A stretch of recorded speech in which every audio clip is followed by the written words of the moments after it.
आवेदन करना है कि स्वतंत्र भारत के संविधान में समस्त नागरिकों को समानता, स्वतंत्रता और न्याय हेतु मौलिक अधिकार प्रदान किए गए हैं।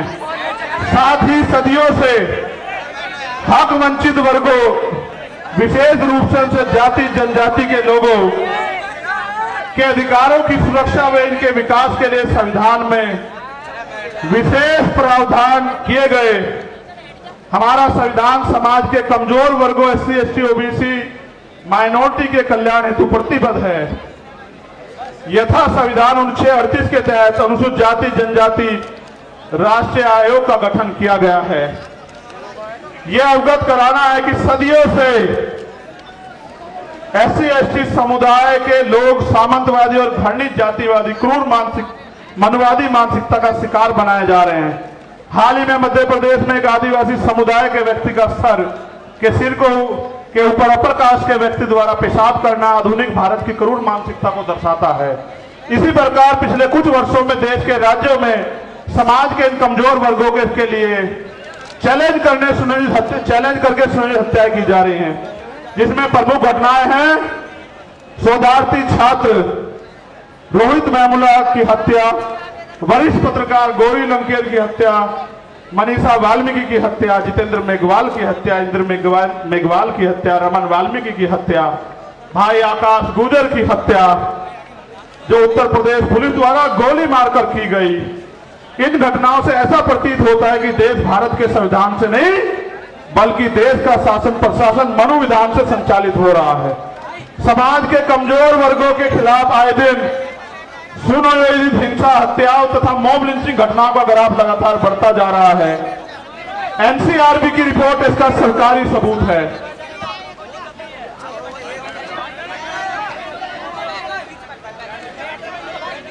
अब मैं आपको एक एक करके मांग पढ़ता हूं। पढ़ूं भाई?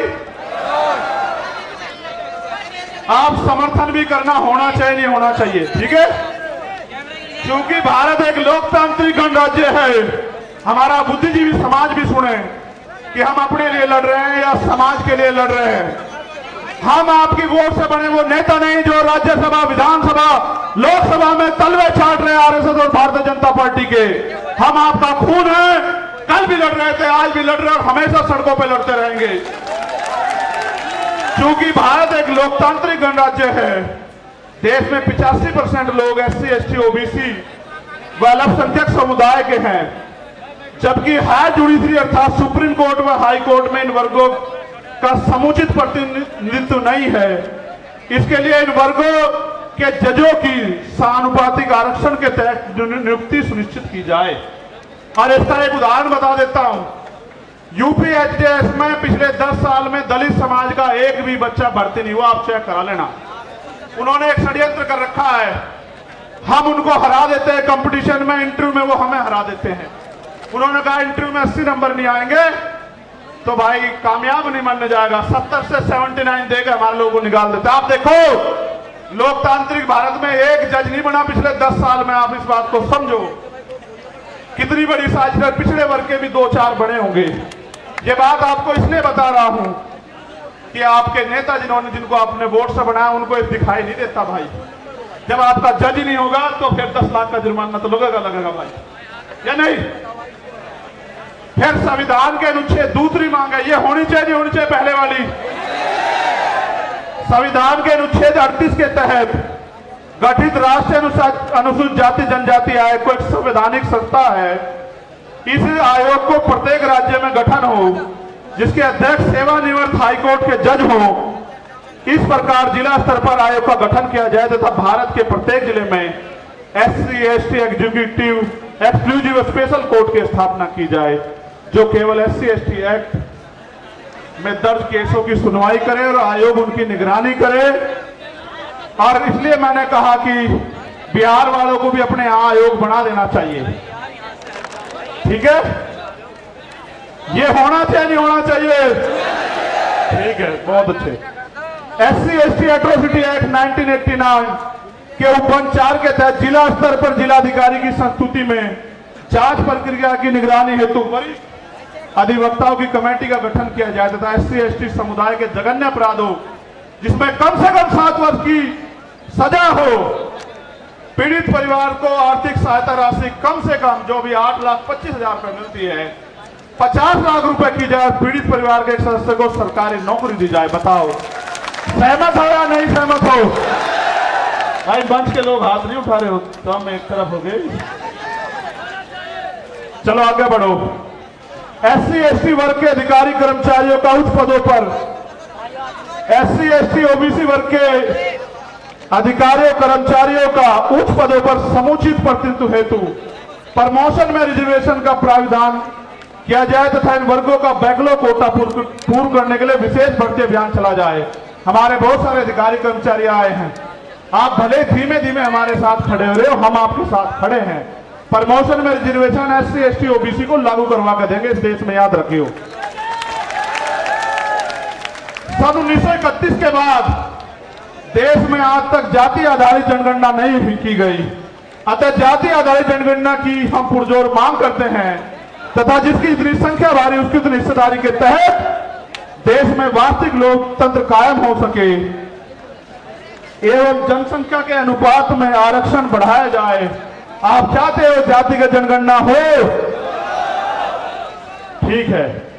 यह है कि सरकारी उपक्रमों तथा संस्थानों का निजीकरण संविधान की लोक कल्याणकारी राज्य की अवधारणा खिलाफ है, क्योंकि यह सरकारी नौकरियों में आरक्षण को समाप्त करने की साजिश है। अतः निजीकरण पे तत्काल प्रभाव से रोक लगाई जाए। आप इस पे सहमत हो? जब हमारी सरकार आओगी सारा जिनका निजीकरण हुआ उनका राष्ट्रीयकरण कर देंगे, आप चिंता मत करो। केंद्र और राज्य सरकार के सभी कर्मचारियों के लिए पुरानी पेंशन लागू की जाए। यह है कि सेना में अग्निवीर स्कीम को खत्म कर पुरानी भर्ती व्यवस्था लागू हो, क्योंकि आपने देश की सुरक्षा के साथ खिलवाड़ किया और नौजवानों के भविष्य के साथ लोग अग्निवीर से वापस लौट रहे हैं। इसको भी हम ही करा कर देंगे और किसी में हिम्मत नहीं। ठीक है।